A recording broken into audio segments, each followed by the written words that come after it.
پاکستان کا مسائل سے نکلنے کا دوسرا سلوشن جس کو کہا جاتا ہے پاکستان کا گیم چینجر، پاکستان کی اور اس خطے کی اور ساؤتھ ایشیا کی تقدیر بدلنے جا رہا ہے، وہ دو چیزیں ہیں۔ جی ہاں، ایک ہے سی پیک بنیادی طور پر ہے کیا اور موجودہ مسائل کا حل سی پیک سے کس طرح سے ہے۔ گوادر پورٹ جو کہ ہمارے لیے ایک میں سمجھتا ہوں واقعی بہت بڑی اللہ پاک کی بلیسنگ ہے، گوادر پورٹ سٹارٹ ہو جائے جو کہ ہو بھی چکی ہے فنکشنل، لیکن باقاعدہ طور کے اوپر گوادر ہی کیوں ہے جو دنیا کی نظر گوادر کے اوپر ہے۔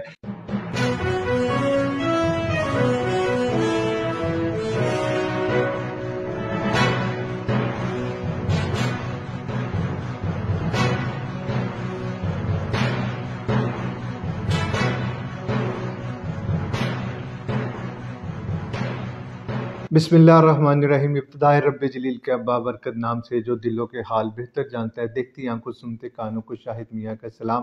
مائی اوپینین وتھ شاہد میاں کے ایک نئے ویلاگ کے ساتھ آپ کی خدمت میں حاضر ہوں۔ ناظرین، آج کل جیسا کہ آپ جانتے ہیں کہ ہم نے ایک سیریز کا آغاز کیا ہے جس کا بنیادی مقصد آپ کو بتانا ہے کہ پاکستان کے موجودہ مسائل کیا ہے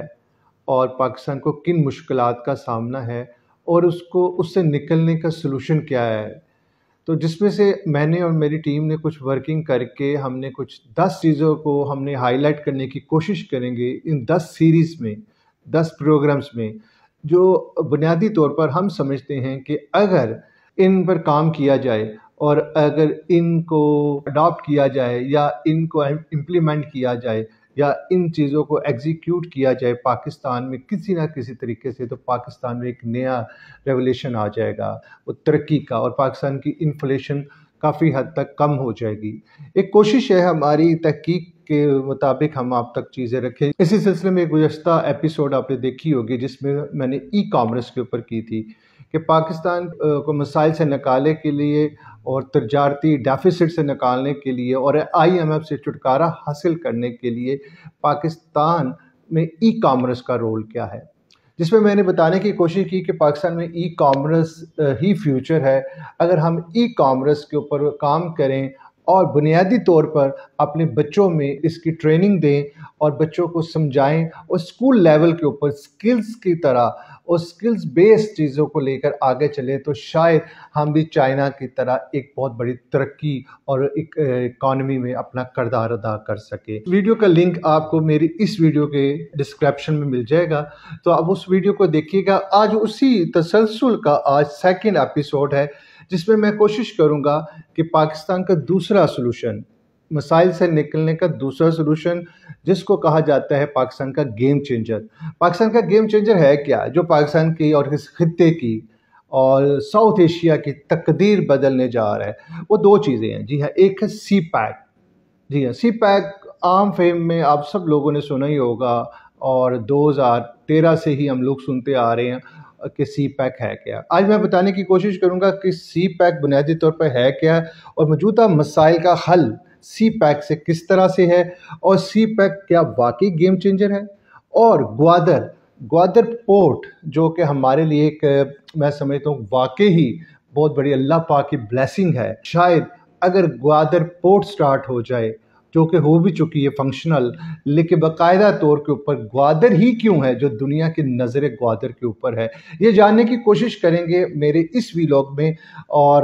میں اب بات کرتا ہوں سی پیک کے اوپر تھوڑی سی۔ جی ہاں ناظرین، سی پیک کا یہ جو خواب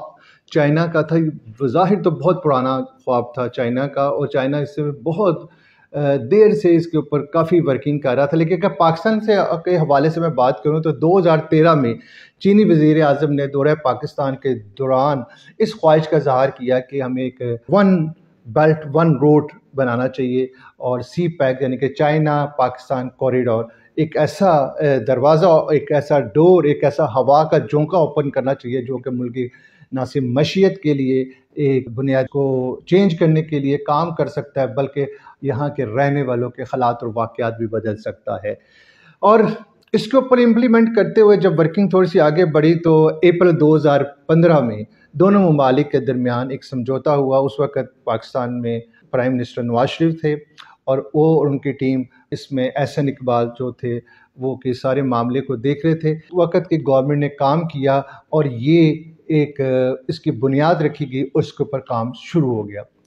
ابتدائی طور پر اس میں 17,045 میگا واٹ بجلی پیداوار کرنے کے پروجیکٹس تھے۔ گوادر بندرگاہ کو فنکشنل کرنا تھا، اس کو بنانا تھا، اسٹیبلش کرنا تھا۔ 9 انڈسٹریل زون تھے جن کو وقت کے مطابق اسٹیبلش کرنا تھا۔ سڑکوں اور ریل کا بنیادی اسٹرکچر بھی اس میں شامل تھا کہ جس میں جہاں جہاں سے سی پیک کے روڈز گزریں گے، جہاں جہاں سے یہ منصوبہ پھیلتا جائے گا، وہاں پر روڈز کا انفراسٹرکچر اور ریل کا نئے سرے سے انفراسٹرکچر اس کو ترتیب دینا تھا۔ نئے آپٹیکل فائبر جس کو کہتے ہیں آپٹکس اور فائبرفیکیشن بھی کرنی تھی، اس میں ایک بنیادی یہ چیز بھی تھی۔ اور 4 اربن ماس ٹرانزٹس، یہ بڑی امپورٹنٹ چیز ہے کہ جو کہ شہروں میں اور رورل ایریا کی طرف اس کو آہستہ آہستہ لے کے جانا تھا۔ اور یہ تمام پروجیکٹس ناظرین 2030 تک مکمل ہونے تھے اور مکمل ہونے ہیں ابھی تک کے مطابق۔ کہ اس پالیسی کو دیکھیں، اگر ہم اس ورکنگ کو دیکھیں تو تھوڑا سا اس میں ٹھہراؤ کہہ سکتے ہیں یا وقتی طور پر جو رکاؤ ہوا تھا وہ دوسری گورنمنٹ کی پالیسی کی وجہ سے ہوا تھا، لیکن اب دوبارہ سے 2022 میں اس کے اوپر تیزی سے کام شروع ہو چکا ہوا ہے۔ 27 پروجیکٹس اس میں 27 کے قریب پروجیکٹس اس میں آلموسٹ مکمل ہو چکے ہوئے ہیں، جو کہ میں سمجھتا ہوں کہ بہت ہی خوش آئند بات ہے۔ اور یہ چائنی گورنمنٹ کا پاکستان کے ساتھ اور پاکستان گورنمنٹ کے اوپر ایک اعتماد ہے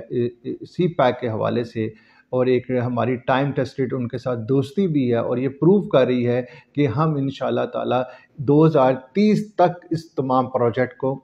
کمپلیٹ کر لیں گے۔ 19 ارب روپے کی سرمایہ کاری اب تک ہو چکی ہوئی ہے۔ 63 پروجیکٹس ناظرین اس میں باقی ہے، اور اس میں جو تاخیر کی وجہ میں نے آپ کو پہلے بتائی تھی کہ ہماری سیاسی طور پر انسٹیبلٹی ہے، جس کی وجہ سے یہ پروجیکٹس کمپلیٹ نہیں ہو پائے تھے، لیکن اب دوبارہ سے اس میں تیز روی کے ساتھ کام شروع ہو چکا ہے۔ ناظرین، میں اصل میں بتانا چاہ رہا ہوں کہ سی پیک یہ ساری چیزوں کو بتانے کے بعد کہ یہ نہ صرف بلوچستان کی تقدیر بدلنے جا رہا ہے بلکہ ملک پاکستان کی تقدیر بھی بدلنے جا رہا ہے۔ شاید عام لوگوں کو اس کے دور دست نتائج کا اندازہ نہ ہو کہ کیا ہے۔ پورٹ جو ہے ہمارے گوادر پورٹ، جس طرح میں نے اپنے وی لاگ کے سٹارٹ کے اوپر کہا، یہ واقعی ایک اللہ کی بلیسنگ ہے۔ جب یہ پورٹ فلی فنکشنل ہو جائے گی، اور جس طرح وہاں پر ایئرپورٹ بھی فنکشنل ہو چکا ہوا ہے، اور وہاں پر انڈسٹری بھی جس طرح کے زونز بن چکے ہوئے ہیں،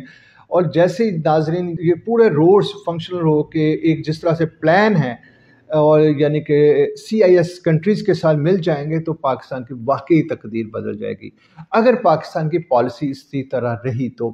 اس میں جو کہ بلوچستان کے جو وہاں پر کہہ سکتے ہیں کہ کچھ طبقات ایسے ہیں جو اسے اختلاف بھی کرتے ہیں، اور کچھ وہ ایک اختلافی نظریہ بھی رکھتے ہیں، وہاں پہ قوم پرست جماعتیں جو بھی ہیں، وہ سمجھتے ہیں کہ ہمارے حقوق کے اوپر یہ قسم کا ناجائز قسم کا قبضہ ہے چائنا کی طرف سے۔ لیکن شاید ان کی سوچ غلط ہو سکتی ہے، کیونکہ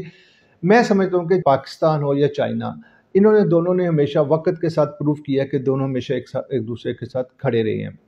ضرورت وقت کی یہ ہے کہ 2030 تک اس پروجیکٹ کو کمپلیٹ کیا جائے۔ اس سے پاکستان کی یقین مانے انفلیشن کم ہوگی، پاکستانیوں کو روزگار ملے گا، پاکستان میں جو ڈالرز کی آئے دن قلت رہتی ہے، اور یہ ایکسپورٹ کا پاکستان ایشو رہتا ہے، اور ہمیں ہمیشہ IMF کی طرف جانا پڑتا ہے۔ یقین مانیے،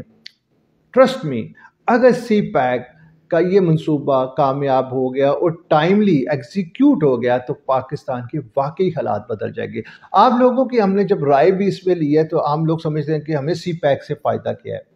یقیناً فائدہ ہے سی پیک سے، کیونکہ ناظرین دنیا کی بہت کم بندرگاہوں میں سے ایک بندرگاہ ایسی ہے جس کے اوپر نہ صرف پاکستان بلکہ دنیا کے تمام ممالک کی نظریں لگی ہوئی ہے، وہ ہے گوادر۔ ہمارے جو دشمن ممالک ہے، اسپیشلی اگر میں افغانستان کی بات کروں، ویسے تو ہمارا وہ برادر ممالک ہے، لیکن ان کی پالیسیز پاکستان کے ساتھ